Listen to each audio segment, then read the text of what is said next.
Oh, hi, welcome back to the AoT Chronicles, an Attack on Titan podcast. I am one of your hosts, Ronnie. It's great to be back on this pod, and I'm your host, Chad. And today we are covering Season 3, Part 2. Oh, a new part. Episode 13. Also, how about this? Episode 50. What a nice number that is. We have done 50 of these. How crazy is that? That is actually hilarious. I've got to be honest. The fact that we have done 50 of these is unbelievable. And it's even crazier that we have like way over 50 fans. How much feedback we've gotten?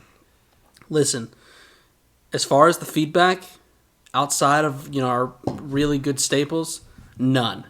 No one is saying it. Okay, yeah. But the numbers, we're steadily increasing, and for a show that's not even on the air right now, I am really touched by that. So if we can keep that number going up, Please keep touching Ronnie. Let me say this. We can see the breakdown. We see the people listening. We see the people subscribing. We see the 46 to 53-year-old women that are listening to our podcast. Please, just send us an email at thepodcastchronicles@gmail.com.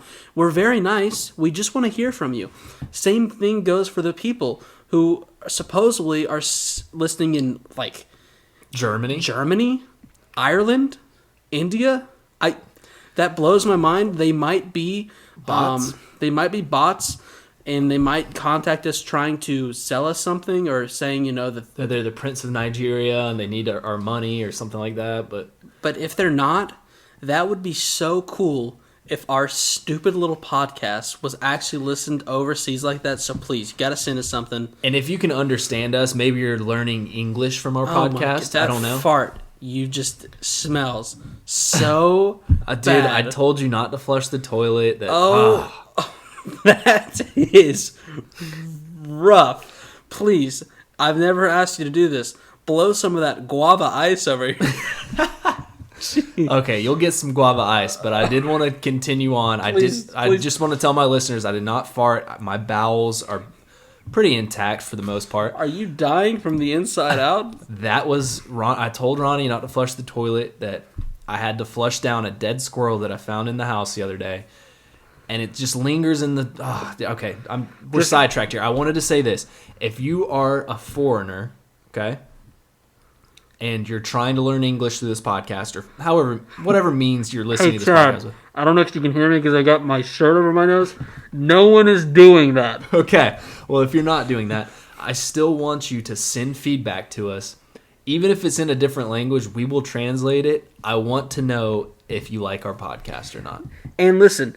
If you're a person who's not overseas, okay, maybe it's faded away. Still send feedback, all right? Anyway, let's go ahead and get into this episode. I feel like we're begging. Just the fact that you're listening is cool enough. So, what'd you think of this episode? It's a banger, bro. Come on. This is kicking off into something real good. I feel like we're about to have a good stretch. I feel like we're on the roller coaster ride. We see the climax of just this series as a whole, and here we go. That's a terrible roller coaster, but yeah, I'm going up the hill, right? But do your best going up a hill roller coaster. Oh, even... And then down. That's Goliath for you. And we're totally not living in Georgia. Please make a reference that only people who have gone to Six Flags Over Georgia can appreciate. Really good work by you, Chaz. But we were literally talking about people perhaps listening in India, and you just made a Six Flags Over Georgia reference. I'm just saying. What were we talking about? We were talking about this episode. This is peak Attack on Titan. Okay. Shingeki no Kyojin. Thanks for rounding back to get to that controversial point. I just know that you've used my toilet. You probably did a duty in it, and then you flushed it. I told you about the squirrel, and now it's just keep going. The episode starts off with kind of a very general recap of this series thus far. I think they put this in here just because, like I said, we are officially at the halfway point of season 3. This is part 2. So, I mean, it wasn't so much of a recap as much as it was kind of like a hype session. Like, I don't know if you were someone who hadn't watched the show before, how much this actually told you, as much as if you were someone who's watched the show. It was kind of just a look back on the past and just getting really ready for the second half of season 3. Are you at the intro yet? Just hold on. Okay. So I have didn't some problems with it. I didn't recap it all because there wasn't a ton of substance. So I'm just saying that. So we joined the squad at nighttime, riding hoods up. And wait, so you're not at the intro? Will you let me? Hey, I've got the reins of this one. I've never let you down. Let me. Okay, well, it's just handle weird because this. in my notes, the intro is before any of this, and Well, it's because your notes are shit, and they're not. Just go back and watch the episode. We see the squad at nighttime riding hoods up, and then straight into our new opening credits, which in my notes I have Chaz take it away, but it looks like you were trying to rip it away from me in the first place. So please, Chad, take it away. And I will say, you would not let me watch this opening until basically like the last episode of season 3, which is with good meaning. Which is why I'm assuming you have a problem with it. But please, Okay, you took it, take it. with good meaning, bomb ass opening. Okay, I'll give you that. Great animation. Literally. Okay, Oh. that's all the spoilers we're gonna give. Bomb ass opening. Awesome song too. You know, it's peak Attack on Titan because it sounds more like season 1. It's opening. hyping thing. You know, we Yes. kind of took a step back last, part 1 of season 3. But yeah, it's hyping things back up. But let me say, if you're listening to this podcast and you haven't seen the second part of season 3, you're kind of going along in order. Do not watch this opening, please. For the love of God, do not watch it because it gives away everything that's about to happen within the next however many episodes, and I don't know why they chose to do that, but I will say it is, in a certain way, there's some stuff that if you watch it and you haven't seen what the show does quite yet, it might kind of go over your head. But it is pretty staggering once you have seen the episodes and you watch and go, wow, they really just did that, huh? yeah. But so I see what you were doing, and you're a good friend for You're welcome. doing that. As always, you're welcome. Anyway, we end. I will say this part. We end on what I can only imagine is stairs to a basement. Which I like that. That's what it looks like to me. That's a cool throw in. That's nothing to. But I'm getting ahead of myself because I mean that's probably from this episode. We are probably in the basement at the end of this episode. So out of the credits, we are in the woods. Someone freaks out and drops a light. Mikasa has to lead Eren's horse because he's saving up energy. This is the same guy, mind you, that last episode said, shouldn't you guys be like watching out for me more? She's literally, all they're doing is walking through like these horses seem very well mannered. We've said it before, we'll say it again. They are the, low key MVPs of this show. series. Yeah. They're not going anywhere, but yet Mikasa has to hold the reins and walk this horse through the woods. Unbelievable. Jean says we need to prepare as if this place will be filled with enemies, and just then he catches a glimpse of a Titan sitting right next to them. Luckily, this big Jeepers. guy... I know. Luckily, this guy, he's asleep, and he is one of the Titans who don't really move at nighttime. Eren, rightfully so, has confirmed that they didn't see him until it was, they were this close. And Hanji gives us a science lesson about the moon. This was great. The moonlight, it's a reflection of the sun. How about that? Thank you, Hanji. People should be watching this in science class. This is some real Bill Nye shit we got going on. Could you imagine if you were like in elementary school and they're like, hey, here's some Attack on Titan. And they got to this part. Now, this part's very important. Listen to this part. So she gives us that little science lesson and, said that because of the sun's reflection, they're starting to think that some of the newer type of Titans are using that little bit of reflection to start moving at nighttime. She calls back to the Moonlight Titans, she calls them, at Utgard Castle, and gets turned on at the idea of capturing one of these nighttime Titans. Okay, so, and that's another thing. Do they really know if... Because I'm kind of confused here. Was it the Beast Titan that was having those Titans move, or was it actually the Moonlight? I think we think that. Okay. I don't think that... I think that they think... Because she wasn't there's even there certain when that Titans. happened. She's Right. kind of going off the testimonies of Historia and everybody that was there. And it's pretty much what? Historia, Connie, everyone else was like a Titan, right? It was just Historia and Connie, yeah. Yeah, so those two would be the only ones because and Connie's Elvis probably died. Not, Connie's probably not shutting up about his village. The other three are Titans. Historia's, she's been going through some other stuff, so Wow. I wouldn't be surprised if Hanji's just making her own conclusions there and no one even mentioned the fact that there was a Beast Titan on the wall there.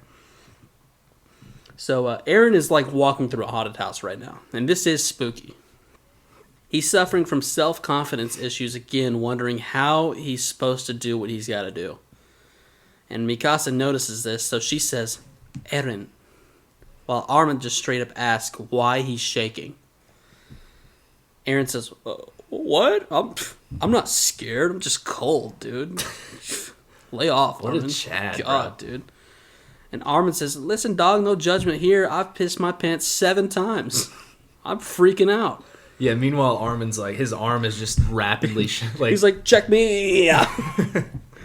Armin calls back to Eren, pulling Armin out of the Titan's mouth and tells him that it's normal to be scared because Armin was very scared there, but Eren didn't seem to be. And Eren realized he was trapped in a small cage. This is they're just throwing back to the old days. Eren realized he was trapped in a small cage when Armin told him about all the wonders he believed to be outside of the walls, such as, the fire water. And while oftentimes he's scared when it comes to taking back freedom, strength flows through him. I like that. I'm glad you mentioned that because that's it's a good quote to throw in. Yeah, and you know what he means. Like, people can be scared, but when the chips are down and it's, life or death, some people just have that courage. Mm-hmm. And even though a lot of times... And we know it's different for different people, but he's saying his main thing is taking back freedom. That's what really drives him. Yeah. We know Armin's is the sea. And, Armin, for the longest time, didn't have any, but Armin has really stepped up. Yeah. Eren thanks Armin and tells him by this time next year, they will be looking at said sea. That's the first place they're going. Mikasa notices that she is in the same place Eren and her once collected firewood. So they're getting close. I don't know if this was just sometime they've done it before or, they were doing that in the first episode. I don't know if she's saying that this is the same spot. Because it's very forest around here. In that first episode, they were kind of just like one tree. Mm-hmm. I'm sure they did it multiple times. Anyway, they have arrived to their hometown. This is it. If they were Reiner and Bert, mission accomplished. This is what Reiner and Bert have been working for.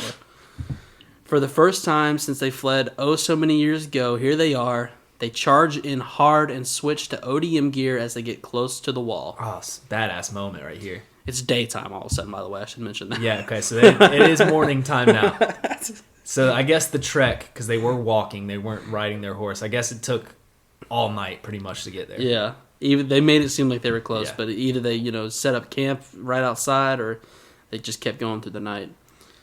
Erwin breaks down the game plan. They've got to seal the inner and outer gates, and then they will exterminate any Titans left inside. Then they show this badass shot. Oh, this is so cool. Of Levi standing on his horse, unsheathing both of his blades, launching off of the ODM gear. That guy's sick. I mean, it had nothing to do with what was going on in the overall thing, but I wouldn't be doing my job if I didn't talk about how cool it was. Thank you. If the enemy knows their plan, they will go straight after Eren. This is still Erwin talking about it. So because of that, all faces of 100 soldiers have been covered with their hoods.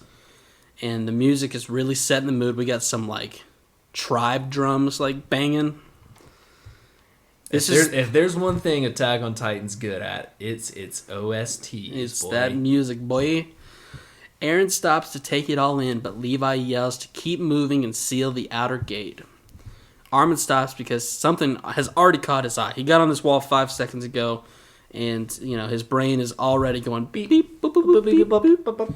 So he sees the remains of a fire. He calls over to Erwin as he realizes that Bert and Reiner are here and close. He just, that quick. This guy, man. Eren looks over to where his house is located as Mikasa stays right behind him. They can't see a single Titan in sight, which Hanji mentions is very weird, but they have to keep going, so they shoot up some green flares and mission's still a go. Eren says they gotta keep going because they were all born special, as he does some sick ODMing, bites himself, transforming into Mr. Friendly Nice Guy. This was a cool little... This was his coolest transformation, I think. Yeah, it's like one of the first times, other than like maybe when he's falling down the wall with Reiner, that he does it, and it actually pans out perfectly. Yeah. You can tell that he's been practicing, because that is the other thing. We'll get to it in a second.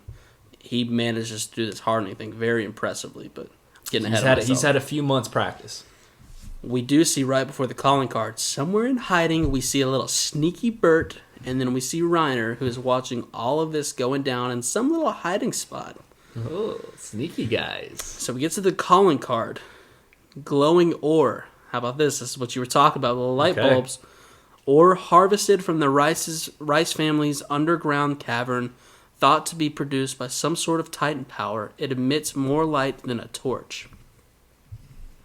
Torches. We had a great calling card about torches earlier, too. If you guys didn't learn about torches, please go back, listen to it. It's somewhere near the Utgard Castle. We learned a lot about torches. Very insightful. Probably top 50 episodes, I think we've done. I would definitely say that was like some of your top 5 work on the podcast, breaking down the torches. Wow, I really appreciate that. So Eren freezes, and they do a cool shot where Eren, he basically breaks off the he breaks out of his Titan right as I don't really know what it's called. It looks like ice, and obviously it hardens like ice. I don't know if that's canon, and I don't think they call it ice. I've never heard diamond that, maybe. I don't even know what you would call it. For the lack of anything better, I'm calling it ice. If there's an actual term for the material other than just hardening, let us know. But he breaks it off right as it's getting up to that, where it attaches underneath his eyes. I thought that was cool. Just shows once again how much he's practiced. Yeah, it makes you think that he had to learn how to do that. Because remember early on in season 3 when his face was messed up. Mm-hmm.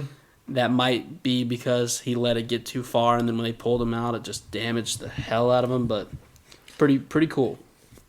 He's done this multiple times now. He's not no newbie anymore. It was very smooth. I'll give him that. So Mikasa, she swoops down immediately, picks him up, and Eren thinks he lost his cloak, but before he can even finish saying it, Mikasa is wrapping hers around him. So cute. Very cute. Oh. Eren says he's ready for wrap this around you as many times as you want. Eren says he's ready for number 2 as they shoot green flares for success on a nice seal around this first. Okay, and here's an important... I'll bring this note back up from beginning episodes when he first started doing the experiments. Hanji said that he can do it about 2, maybe 3 times before his body is just completely tired out. So we know he can do it again, but he is going to be exhausted if he does it again. Right. But he's still saying, I'm ready to go. Mm-hmm. This is what I've been training for. Let's get it done. And he's even taken himself by surprise. He has a moment, which, we've talked about it a few times this past few episodes. His self-confidence is really down the drain right now. But he can't believe he succeeded, especially as easily and quickly as he did it. Levi says it won't matter that they sealed the holes until they kill Reiner and Bert, because they will just keep breaking in. Yep. That's a good point. Erwin watches on as a man question. Do you know who this guy is that Erwin's talking with? Is it just one of those squad leaders we don't know the name of? Yeah, just one of those veterans. Anyway, so he watches with that guy, and the man questions whether or not they were prepared for their assault, talking about, Reiner and Bert and them. Erwin, I don't think he's buying it, as Armin zips up and tells Erwin that someone was camping. He found... after he found the fire, he did some more investigating. He found some pots, some cups, stuff like that. Cups with black liquid. Mm-hmm. They really take the time to point out that black liquid.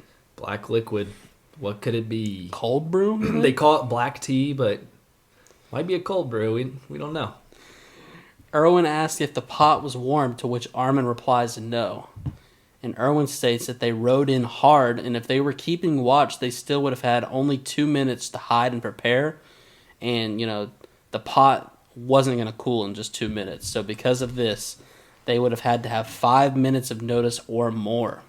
So he's saying there must be a surveyor. Right. And this is really cool. This is kind of like the first time where you get the two best minds in Attack on Titan bouncing things off of each other. Armin comes to him with this information.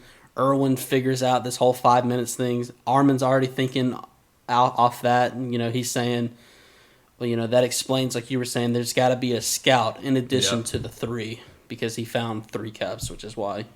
Somebody notified him, basically, right. yeah. And Erwin says they have to find them and entrust Armin to use his big brain. I love that he actually calls it big brain to try and find them. He says, take as many soldiers as you need. And he tells... I love how much he trusts Armin. It's pretty cool. He tells these said soldiers that they are now under Arlert's command. What a stupid last name. I know. It's Armin Arlert. Can't believe that's the guy's name. So Armin tells them to start searching, and this just made me so happy.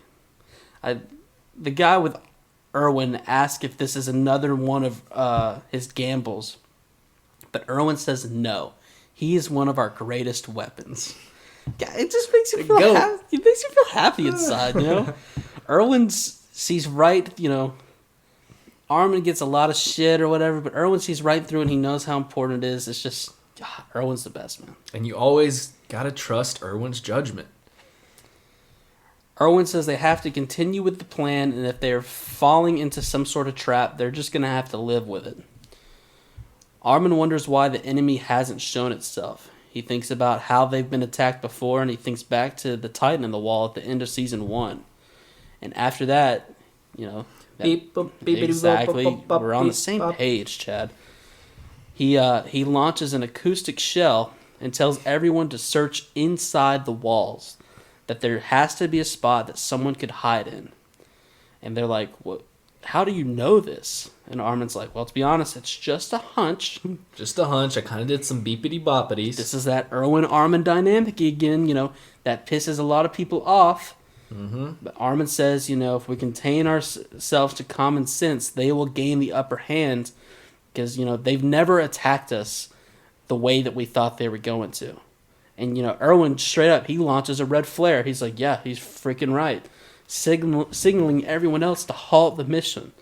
They all gather around Erwin because he realizes how important this is and that Armin's right. And he tells them to obey the chain of command. It's the second time he said it in as many episodes.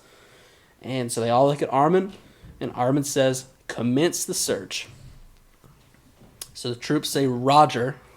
Love that too.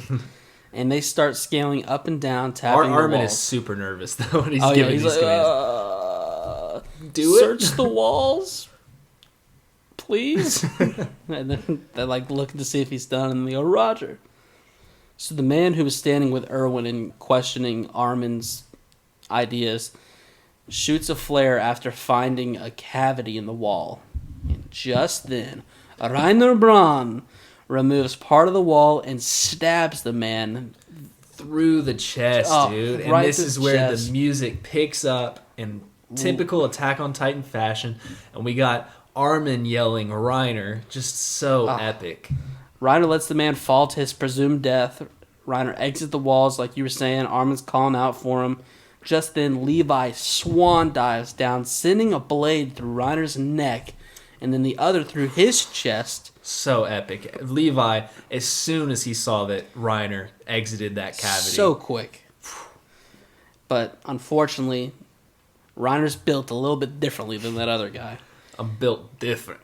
He lands on the ground as he explodes with energy and becomes the armored Titan. And Levi's just like... when Levi shoots up too, he goes, what the hell? Was that some kind of Titan ability? So he kind of alluded to that. Reiner possibly used maybe hardening in his human form to where he couldn't get his head cut off. Yeah. Or he said just some Titan ability. He's like, what the hell? He's like, I should have went right through him. Why didn't it go? Yeah, he was like, I couldn't finish the kill. Like, almost like he hardened the blade inside his neck, which, So just as Erwin says to stay on the lookout, they are surrounded by lightning strikes as Titans appear all around the wall, including one Mr. Beast Titan. Now, how does this work? Is this a power that the Beast Titan just possesses? Because I have a theory, and I don't want to say the theory because if I'm correct, it will be a major spoiler. So I'm not going to say it, but it either is the Beast Titan does have a power to do this, or it's something else. But I'm not going to allude to that yet. I'll talk about that later on in the show. Make sure this is a great time. First of all, you need to make sure you're making notes for our season 4 preview. Okay. And all those listeners need to be sending feedback in that they need us to or want us to touch on in our season 4 preview. It's going to be a long podcast. We're going to get down and dirty with it. It's coming soon. thepodcastchronicles@gmail.com. Send that in to us. Because it is, like you said, it's all mindless Titans. It's not like we've never seen it before, and they just appear out of thin air, and yeah, it's wild. And I should also mention, I think it might just be an animation thing. I don't know if they actually have this, but they all have very scary red eyes. They do. I think it was just intimidation factor that the animators wanted to throw in. Yeah, I don't think that they actually do that, but that was scary. And then the Beast Titan picks up a boulder, kicks his leg up high, and throws it directly at the bottom of the gate. What a beautiful shot put, dude. This guy has got to be a superior athlete in whatever he does. Throws it as you see Big Girl just starts pumping, dude. Epic. It's totally... Dude, I love how they do a perfect shot put, too. It's like... Oh, yeah. This guy's so lengthy, and he's got the form down. Erwin explains that it was the perfect throw because he plugged the... Like, some people thought that he missed. Yeah. But Erwin's like, no. He plugged the entrance, and the horses can't pass now. So there's no escape. He says they will aim for the horses and surround us, so there, like you said, is no way to escape. And Erwin then says they are doing the same thing we want to settle it here once and for all.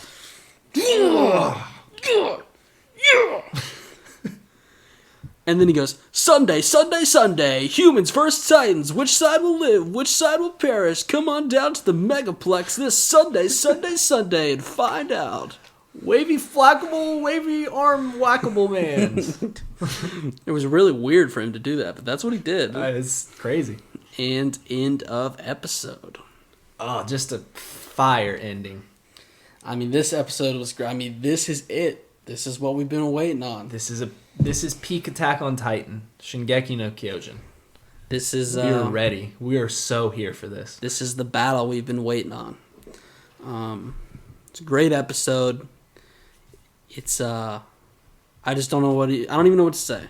I'm pumped for these next ones. I'm excited to keep going. This episode's going to be a little shorter than the other ones we did, but listen, it's been a long night. We kind of got, some personal reasons we had to get off our normal recording schedule, so we're going to cut a little bit short here. We don't have any stories or anything like that. We'll get to them next time. Like I was saying before, send that feedback. Send it to us. We would love a thumbs up on the YouTubes. Don't worry about the YouTubes. Send us, subscribe, review us, rate us on Apple Podcasts. It'd be very nice. And for our foreigner listeners, please send us some. Don't exclude our I'm not excluding, but I would love to hear from. It would be really cool, but I also just love hearing from anybody. Thank you guys so much for listening. We'll see you next time. Peace.